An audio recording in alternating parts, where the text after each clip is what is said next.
You started this session losing your chief of staff and you ended losing your administrative director, although Mike got confirmed to DBED. Can you tell us why Ford is stepping down?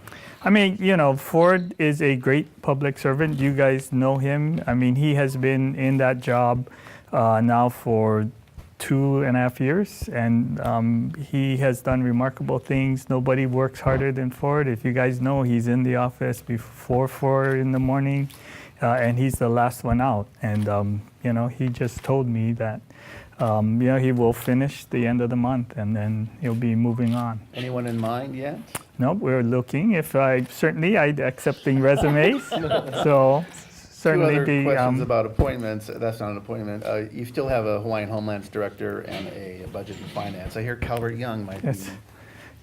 Certainly we are looking for leaders at both of those places. I did issue a memo today appointing Robert Yu as acting at Budget and Finance and William Isla as acting at Hawaiian Homelands.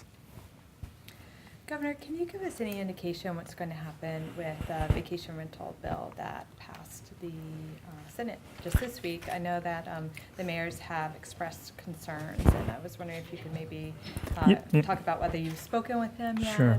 I have not had a chance to speak with the mayor or any of the mayors. Again, we'll be going through our legal review. I will be talking with many people. I know that there is significant interest in the community about the outcome of that measure, and certainly intend to meet with all of them so I can understand what their concerns are, and then we'll be reviewing the bill for making the decision about whether I veto or sign it or let it become law. So, marijuana. I know you had some concerns with inter-island transportation earlier this session. The bill to decriminalize a small amount passed. Do you think that's something you would be signing? Again, I'll be looking at that, and I am concerned, and as I've talked with governors from other states who have gone through recreational, people assume that once it becomes recreational or decriminalized, that it's legal, and it's not legal by federal law, and I think that becomes the confusion, and that's always been my concern. So, I'll be looking at the bill and trying to make an assessment of, what it means, and, then deciding. At the beginning of the year, in your State of the State, you put an emphasis on funding pre-K to college. How do you feel? What grade did the legislator get? We will be looking at the budget in detail. Obviously, we did not have an opportunity to see all the worksheets and everything, but I think we're making progress. I'm glad that we'll be able to do Hawaii's Promise again at the community college level. I'm a big advocate for early college, and once again, the legislature has included early college funds. I do believe that every public high school student should have the opportunity to enroll and earn college credits while they're in high school, and then we continue to look at public pre-K. I know that there's additional funds to allow us to expand.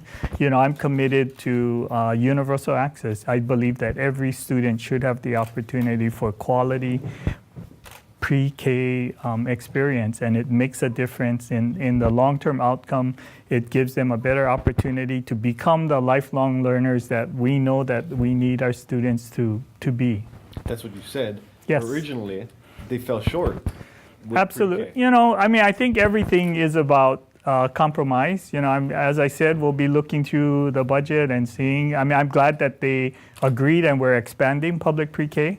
I will be an advocate for expanding until it's universal, and every student, every public school student has an opportunity. Governor, a lot of your bills did not make it, including, if I remember correctly, the leasehold for the 99-year lease for the condominiums. Can you talk about that? Disappointed that a lot of those bills didn't make it? Well, as I said before, I think that we've made tremendous progress on affordable housing. We've already delivered to the communities thousands of units all across the state. Again, I think the legislature did make an investment in additional funds so that we can continue our efforts on affordable rentals. We will continue to look at state lands and making state lands available. The 99-year lease was really our opportunity to find a way to increase the number of affordable for-sale units. And I still believe that that is the key I know that the legislature was looking at a number of measures that authorize 99-year leases, and I do know that HHFDC will be looking and joining a study tour to visit Singapore to get firsthand.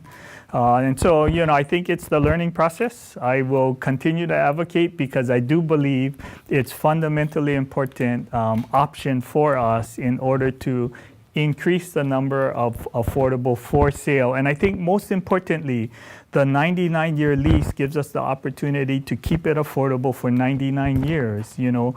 For sale in the retail side, market side, is affordable the first time it's sold, and after that, it becomes a market price unit. And 99-year leasehold allows us to manage how it gets sold and at what price it gets sold, and we can keep it affordable for the full term of the lease. Is there something you could point to that you felt you did make progress with, a victory for the administration working with Well, the I mean, I think legislature? that obviously, I think that there are a lot of good things. There's a good homelessness package, and I said I've always felt like because our values are aligned, our priorities are aligned, and many of the administration's priorities were funded by the legislature.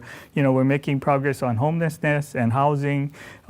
Again, a lot of our education programs are funded. Might not be at the full funding that we requested, but we are making progress. Does anything get under your skin?